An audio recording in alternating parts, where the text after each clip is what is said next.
Hello everyone, the other player back, and today we're going to be going over a full game of the train strat.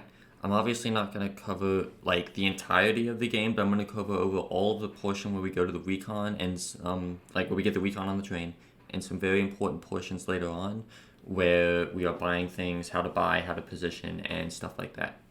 Hope you enjoy, and here we go.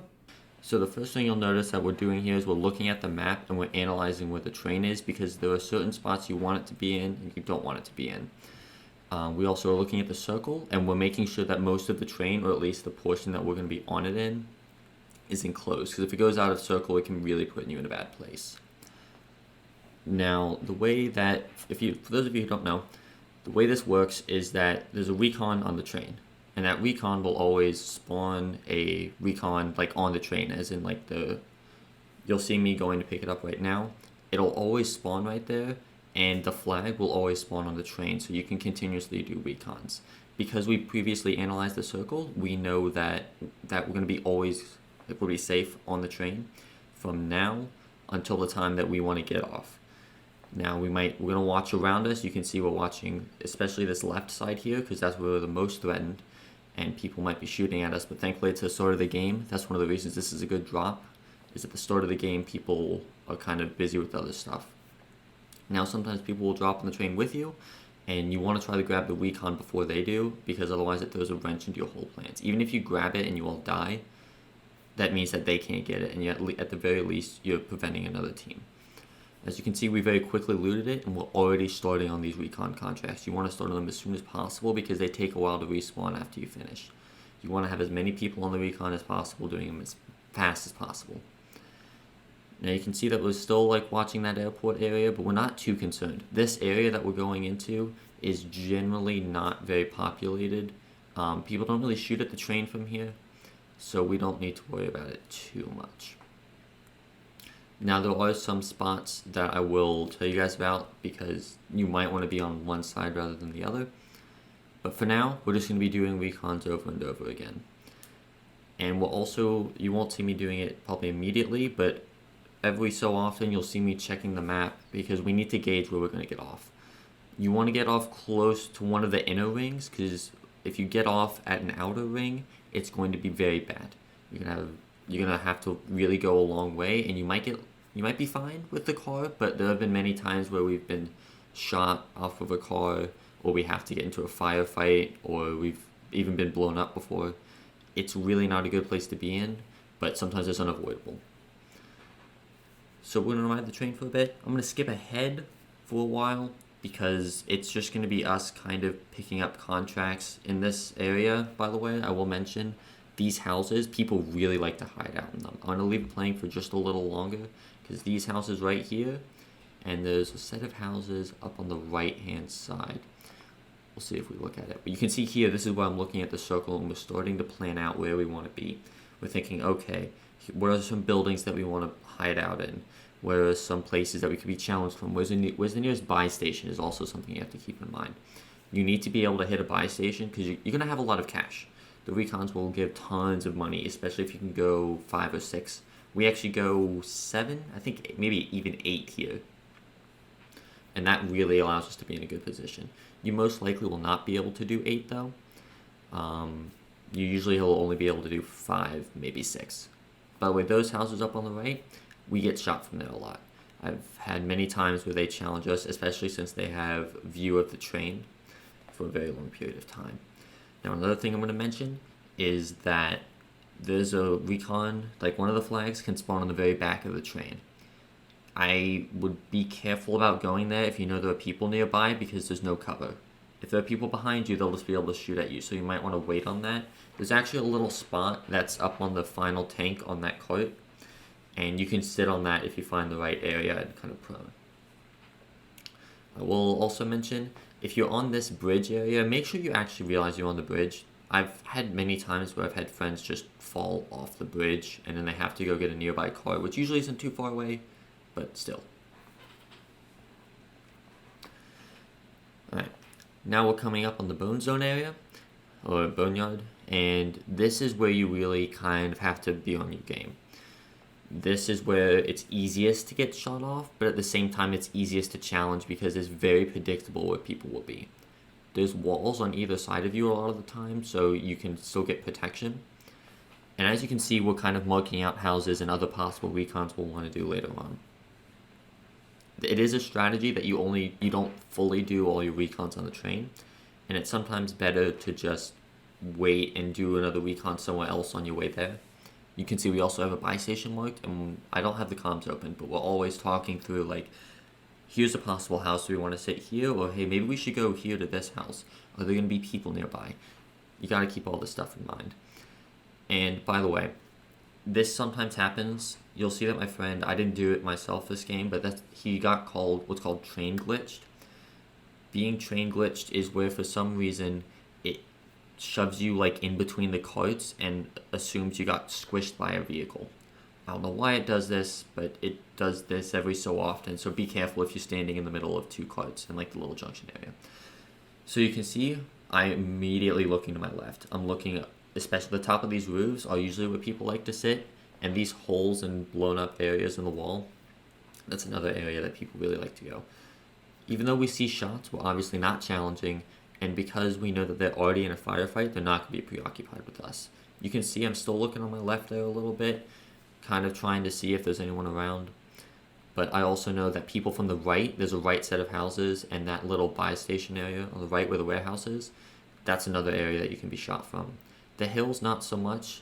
And also, there are walls. You can kind of see the walls down here. And that will usually protect you from the right side, so that's why I'm more worried about this left side. You'll also notice that I'm always in this third car. This third car is where the recon spawns. And you want to be in this car as often as possible when doing the recon so you can immediately pick it up. I will say you'll notice I always get off the train to get on it, and that's because you can't actually jump into it. It's not an open cart. It's the only closed one on the entire train. So be aware of that. It's also got no cover in it, so be careful. Alright, so now you can see that we're really narrowing down the area, and we're doing more secures just because the train is taking us there anyway. If for some reason the circle was focusing on Promenade West, then we would probably get off here. We might do one more recon depending on how the circles were looking, but we really don't want to stay on for too much longer.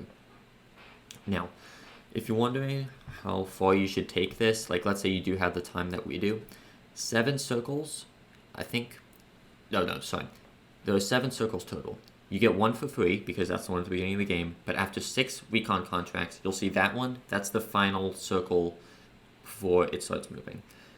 Because we can, we're going to do another contract here, and I don't think we do another one, but if you do this next contract, you actually get to see where the circle is going to move. Now we're also kind of planning out where's the car we can take, stuff like that. Alright, so here's also the back one that I was talking about. It actually spawns here fairly often, but it's very open, and that tank is something you can climb on. Now here we're kind of debating, hey, do we want this loadout will usually spawn when you're on the train. You'll usually get a loadout at some point close to when you get off the train because the circle's going to start closing in. The circle, by the way, is what usually will close you off. By this point, it's very rare for the train to still be in the circle, or if it is in the circle, then it actually will have gone out at some point, or at least be threatened by the gas. So you can see that we have the first circle move, and we can see that that house that I marked, the big mansion, on my blue mark, oh sorry, not my mark, my friend Cap's mark, is where he is. Now we also you'll notice we all jump off here. Even though we could have kept riding it, we don't want to be pressed on another team. Because we know there's probably going to be people over there, because it's not exactly a very unpopular area. So we're heading to this close by station. And even though we could have gotten another contract, we did. Now you'll notice that we have a ton of money here. And even if you're in solos, you'll still get a fair amount of money. This can allow you to get UAVs. This will allow you to get 2 loadouts, whatever you need. And that's why we didn't go for that first loadout, because we know that we can get 2 loadouts from all of these recon contracts. So we're getting to the point where I'm going to cut it, because we're just going to head to that house that I marked on the map, and I'm going to show you guys a couple like small things that you can do while waiting inside the houses to make your time a bit easier. Now I grabbed my ghost loadout here just because that's what I normally use. We also, because we have the money, we popped an advanced. so that way we can see where everyone is and and if they're looking at us or anything like that. I will note there's a glitch right now where for whatever reason people with Ghost can still see you. Or you can't see people with Ghost. Sorry. I don't know why, but it's just a glitch that happens where people with Ghost won't show up on the advanced UAV whatsoever. I think it's really dumb, and I really don't like it, but it's what you have to deal with. Now, we didn't realize this at this time, but thankfully it didn't matter. So we knew that we basically had a straight shot all the way to where we wanted to be. We're still loading up on kill streaks, self-revives, everything like that, because we just have the money for it. And we noticed that this circle actually is going to allow us to... The house that we marked is going to allow us to be relatively close to both the first circle close and then the circle move. And that's why we wanted to choose this house. Right, I'm going to cut ahead a bit here, and I will rejoin with you guys once we make it into the house for some extra tips and tricks. Alright, so we're back, and what I'm kind of doing here is we're looking around, kind of trying to gauge the area, seeing if there's anyone challenging, because you'll often see people, as they close in, they're kind of doing the same thing, except with much less knowledge. So they're trying to look for houses to stay in, maybe places to hold up for a bit. We're already here. We kind of have our plan. And we're just kind of looking out the window, seeing if we can see anyone. Now, we all realize that this is going to be the best room for us, and this is something you'll have to decide with your team based on the building, is what your best power positions will be. Our goal is to stay off the radar. You can see that we did encounter a team here, and we were able to finish them off. By the way, don't worry about threats and stuff like that. You have the power position, and because they know you're going to be hiding in this house, but you know that the second they start getting close, you can watch out. You know which direction they will probably be coming from because you're loaded up. Now, something you'll probably see me do soon here, after I'm checking the area around right now, just kind of seeing if there's anyone around, because if there are people, we probably want to take them out, but otherwise we'll just kind of hunker down, because you'll notice there's no buy station here.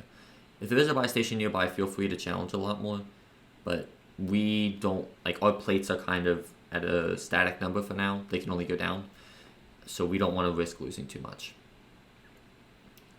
Now, something you'll see me do here soon, I don't know how soon, but we will start spray painting the walls with the people sprays. This sounds weird and kind of stupid at first, but the reason we actually do this is if someone charges into the room, they will be confused by this, and they will not shoot at they have a less chance of shooting at the player. Because of this, if they just miss their first shot, because we're already posted up and we know exactly, they're only going to come through that door, we know exactly where they're going to be, then we can kind of throw them off guard. It doesn't always work. Most players are smart enough to recognize what's a spray and what's not, but it's still worth it because it does work sometimes. And even if they just take an accidental shot at it, if you're somewhere else in the building and you hear that shot and you didn't hear the people before, that's a really good thing. Alright, I'm going to skip ahead a bit here, kind of to when more circles are closing and to see how we play this out. Alright, I fast forwarded a bit here. So this is about 10 minutes later. You can see that we've encountered a team in here that we just finished off. We've actually encountered a couple of teams in here. And because we were able to finish them, we got a lot of extra armor, which was really nice. And you can see now that we are going into the final circle. Now, something you'll notice is the final circle actually isn't in this house. But because we know where it's going to move to, we're going to stay very close. So there are people obviously kind of pushing in from that other side. We know they're on those buildings, but we're going to kind of lay low. I don't actually think we get many kills here, and this is something that you guys should realize as well. When you're in these, you most likely won't have this other final circle, but you should know, we knew that when we went to this house, that there were going to be these walls over here, and so we knew we would be protected on the off chance that, or when it moved out here, we knew that this is where it was going to be. And you can see I'm kind of cleaning people up, just trying to make sure that we know where everyone is. I heard shots over here, that's why I'm looking over here. And we're also keeping a very close eye on how many teams are left. We know this house with us is secure, so we're going to stay in it. Now, I unfortunately die right here because a guy goes around the house. I don't know how he got around the house, but nevertheless, he did. Um, I'm thinking that people are going to push to what was my left right there, but as you can see, he went up just behind me. So it's up to my teammates now, but because I know that they have the intel and the power position in this final circle, I'm very confident that they'll win. Now, also something, when I died, I was able to see someone downstairs. It's very important that you're giving your team callouts while doing this. If you're dead, because I was dead and I was able to give them that call out, it's really important. You got to keep an eye out where everyone is at all times when doing this sort of thing. But that's just kind of final circle knowledge. So that's about it for this game. This doesn't play out very specifically. Like, this another circle happens and my friend here just literally jumps out the window and kills the other two teams. I'll let the warzone win probably happen. You can see right here, goes down, cleans him up with the Jack 12 with explosive round, surprisingly, and gets the win.